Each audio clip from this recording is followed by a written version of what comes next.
100 গ্রাম বুরিন্দা রাখোস 30 টাকা, 300 টাকা বুরিন্দার কেজি। খাইলাম না তো গো বুরিন্দা।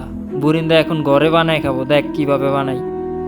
সামান্য কিছু বেসন নিয়া, তারপরে হালকা একটু ইস্টের গুঁড়া দিয়া, তারপরে হচ্ছে গিয়া তেল গরম করে এভাবে বুরিন্দা তৈরি করে ফেললাম।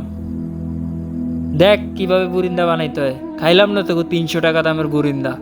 তো বুরিন্দা বানানোর জন্য প্রথমে বেসন হালকা একটু মাখো মাখো করে নিতে হবে, বেশি পাতলা করা যাবে না। সাথে একটু ইস্টের গুঁড়া দিবেন, বাসায় যদি ইস্টের গুঁড়া থাকে দিবেন, না থাকলে দেওয়ার কোনো প্রয়োজন নাই। তো ইস্টের গুঁড়া দেওয়ার পরে হচ্ছে কি আপনার একটু হালকা একটু ঘনত্ব ভাব রাখতে হবে। তো আমি এরকম একটা বাটা নিছি, বাটার নিচে দিয়ে একটু ছিদ্র করে নিছি, যে কিছু উপরে দিয়ে এরকম লাড়া দিলে নিচের দিকে ফোটা ফোটা পড়ে। তো এরকম আজকে আমার এই জিনিসটা আর কি বুরিন্দা বানানোর জন্য কাজে খেটে গেল। তো আমি এটার ভিতরে বুরিন্দার হচ্ছে গিয়ে মশলাগুলো দিয়া, তারপর হচ্ছে গিয়ে এভাবে লাড়া দিয়া তৈরি করে ফেলতেছে বুরিন্দা। এরকম হালকা করা ভাজা করার পরে হচ্ছে কি গ্যাসে ভাজতে হবে এগুলো। বেশিরভাগ চুলাতে ভাজলে বারবার নামাইতে কষ্ট হবে আপনাদের। গ্যাসে ভাজবেন, এই জন্য আর কি গ্যাসটা বন্ধ করে দেবেন। তো যাদের বাসায় গ্যাস নেই তারা চুলাতে তৈরি করতে পারেন। তেল বেশি গরম করা যাবে না, হালকা গরম, মিডিয়াম গরম আর কি।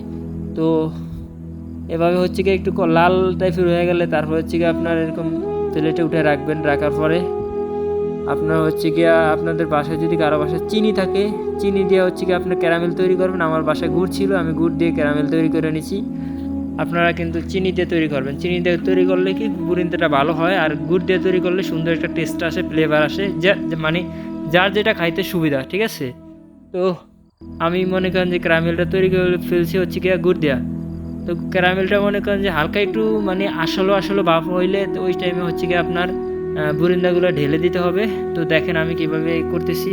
তো আমার ক্যারামেলগুলো হচ্ছে গিয়ে আসালো ভাপ হয়ে গেছে। তো ক্যারামেলের ভিতরে আমি বুরিন্দাগুলো ঢেলে দিলাম। মূলত আসলে ইফতারের টাইম আছে আর মাত্র 10 মিনিট। আমি 10 মিনিটের ভিতরে কিন্তু সব কিছুই শেষ করে ফেলছি। টোটালি ছিল 15 মিনিট, 5 মিনিটের ভিতরে আমার ভাজা শেষ, আর 10 মিনিটের ভিতরে আমার বুরিন্দা হয়ে গেছে। ঠিক আছে? এখন একটু আপনার হচ্ছে ক্যারামেলটা একটু ঝোল ভাব রাখতে হবে, একদম শুকান যাবে না। শুকাইলে একদম আঠা হয়ে যাবে, একটার সাথে একটা লেগে যাবে। হালকা একটু ঝোলো ভাব রেখে 5 মিনিট রেস্টে রাখবেন। রাখার পর দেখবেন একদম ঝরঝরে হয়ে গেছে। আমি 5 মিনিট রেস্টে রাখতে পারি না, তাই আমারটা হয়তো বেশি একটা ঝরঝর হয় না, তারপর অনেকটা ক্লিয়ার ঝরঝর হয়ে গেছে। খেতে অনেক টেস্ট লাগতেছে। সামান্য সময়ের ভিতরে সামান্য খরচে আমি বুরিন্দা তৈরি করে ফেললাম। যে দেখতেছেন ঝরঝরে আছে মোটামুটি, তার একটু রেস্টে রাখলে ঝরঝরে হয়ে যাবে। সামান্য সময়ের ভিতরে আমার বুরিন্দা একদম পারফেক্ট হয়ে গেছে। এভাবে আপনারা বাসা তৈরি করে ফেলতে পারেন। ঠিক আছে? 300 টাকা বুরিন্দা কেনার কোনো প্রয়োজন নাই।